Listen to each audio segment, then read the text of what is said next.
que apertar ahí. Dos.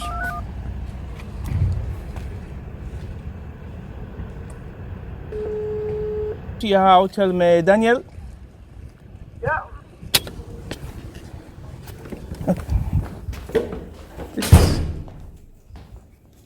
Just put here. Too good to go. We're here at the Too Good to Go office, and then we're going to come and contact Mr. Daniel. I think it's where somewhere upstairs, and we just go up there and talk to Daniel. First floor. Where's first floor here?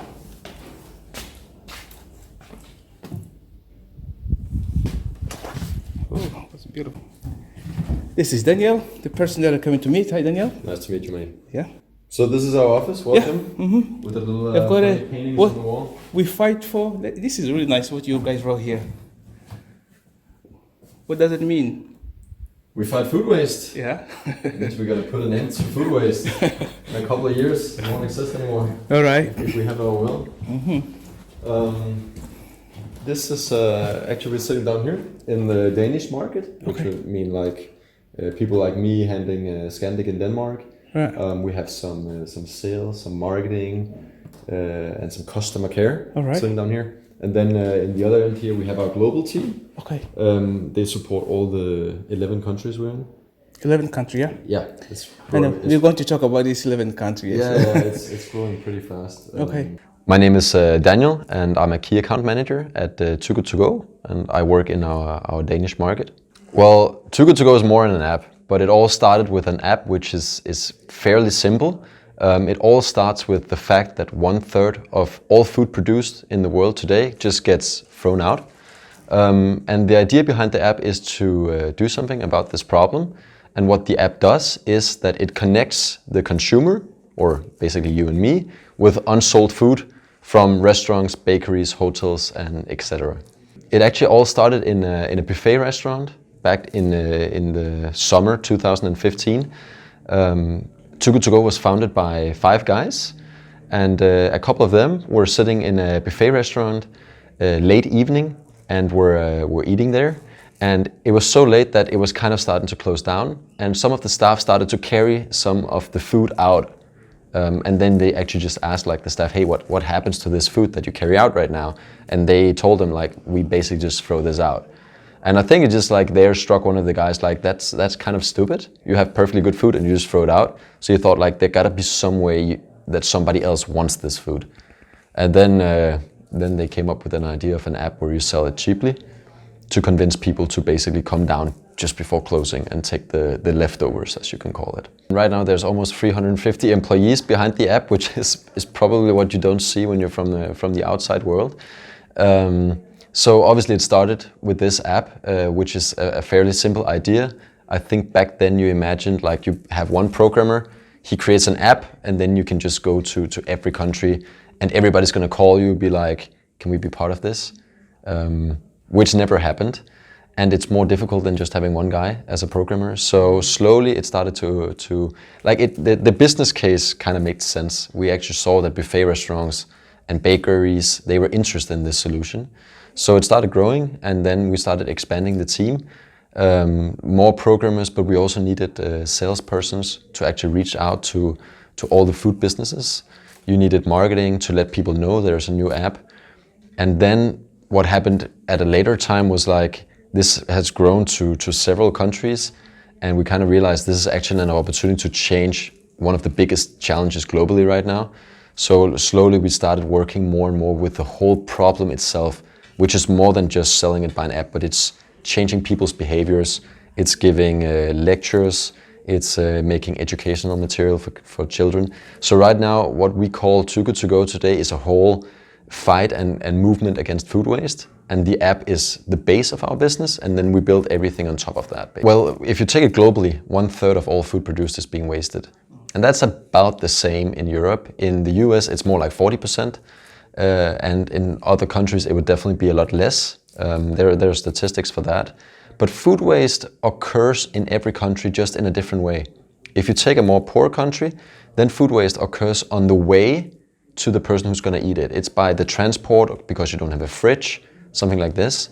while we have perfect transportation and cooling systems in Europe, but instead we actually just waste the food at home. So 50% of all food waste in Europe happens at home. And that is why, so when we go to a supermarket or a bakery and prevent food waste there, we actually just address 10% of the total food waste. So that's kind of where you can start, but you cannot just end there because 50% of the food waste is at home, which means eventually you need to be more than just this app if you want to do something to the whole problem. So in Europe, the problem has turned into something that has, it's more complicated than so. So a big part of it is our habits and the way we have gotten disconnected from food. Back in the days, you would grow your own food, you would be attached to it. But nowadays, instead, food is just something you buy in the supermarket, you don't have a relation to it, you just throw it out. That's one problem. Then another problem is like the politics we have, the system we have, where you have to have some date labels, for example, on a product, which says at this date, then it's done. You have to throw it out because it can be bad, but that's not always the truth. So, you know, as society gets more developed and has more regulations and rules, this also creates food waste. I think the main problem is that we've gotten disconnected to food. Back in the days, most people would work with creating food. If you go way back in time, most people would grow their own crops or something like that, and food would be a necessity to live. Like you needed to have a good harvest to get enough grain for the city so everybody could live. Slowly, as the industrialization has made mass production possible, we've been detached from the food. So now the food is produced somewhere else and we just go down to the supermarket and shop it. And on top of that, we have so much money, so I can easily throw out a little bit of food here and there without really thinking about it or feeling that it's a problem for me. And over a whole year, it actually might add up to a lot of money, but it's not that big of a problem that I cannot just keep on living a good life. So food, it's cheap because our our income has gone up a lot and we don't really feel anything. We don't feel that it's bad throwing out food. We basically don't think about it. We just do it. Well, actually, we have some quite clear goals stated in our, as you can say, vision statement as a company.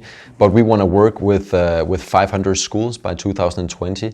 I think we're going to surpass that quite a lot. We're a bit ahead of target. But basically, what we want to achieve is that everybody growing up nowadays start getting a different mindset towards food waste. Start actually realizing that when you throw that half a hamburger out, it's actually 10,000 liters of water that went into making it, and that's the transportation from the farm to here, the electricity, everything. It's all the resources that goes into making the food that gets thrown out when you just discard it at home or wherever you discard it.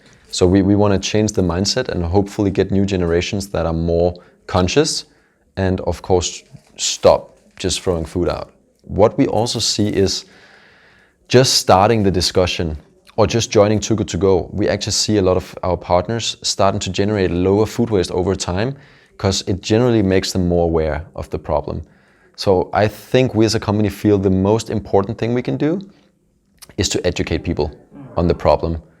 And I also think that totally solving food waste, for example, at a hotel chain like Scandic, that requires more solutions than Too Good, or definitely does require more solutions than Too Good To Go. It requires some systems that are smarter at purchasing, so you purchase the right amount and not too much. It requires that you measure your waste and see what do we actually throw out. It's changing the whole buffet culture. As long as Scandic's customers and guests want a buffet, there's going to be food waste because they want a buffet that looks nice at the end as well, right? So the solution, it's a big problem with many edges to it. Too Good To Go has basically, we're a two-sided strategy. One side is our commercial part, which is the app, where we sell food and we take a small commission for every meal that we save. And the revenue we get from this, we basically use to further fight the fuel the fight against food waste, which means we put this into the other side of our business that we have, which is what we call the movement. So that is working with our businesses and partners to further reduce food waste in other ways. It's working with families, having events and all where we can talk to families and the homes. It's working with politics. We want to change things on the political scene. And it's lastly education, like we talked about. It's working with schools and educational material. So it's kind of actually two-sided. We have the commercial part, and then we have what we call the movement against food waste part. Right now, well, yeah, well, we started in Denmark, and then very, very fast, we also launched Norway and France back in the beginning of 2016. And then from there on, we also quickly went to the UK. And then we actually been taking almost all surrounding European countries. That is the Netherlands, Belgium, Spain, Switzerland. We just launched Poland today. Did I mention Switzerland? Maybe I did. Maybe I did. And then we are launching Portugal and Austria later this year. And lastly, we have Italy as well. So at the end of the year, when everything goes well, we're going to be around 14 countries.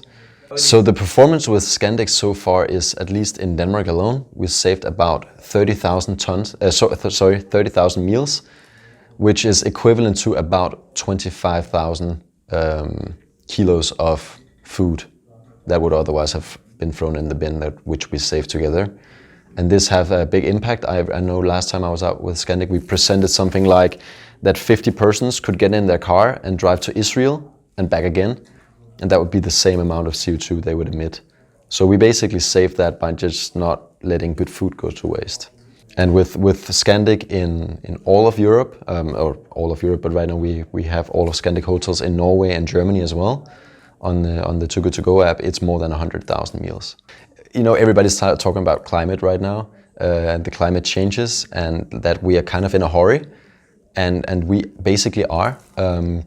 You know, the UN came up with the SDG goals, the sustainable goals, that we have to accomplish by 2030 for the sake of our planet, basically. And point 12.3, which is the one about food waste, says we have to halve the food waste, so reduce it by 50% by 2030.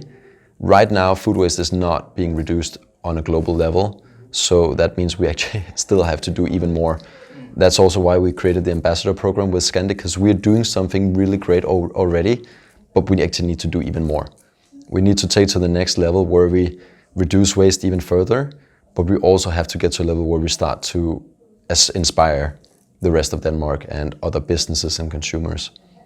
One fun fact about our partnership between Too Good To Go and Scandic is that Scandic was actually the first hotel chain in the world to join Too Good To Go.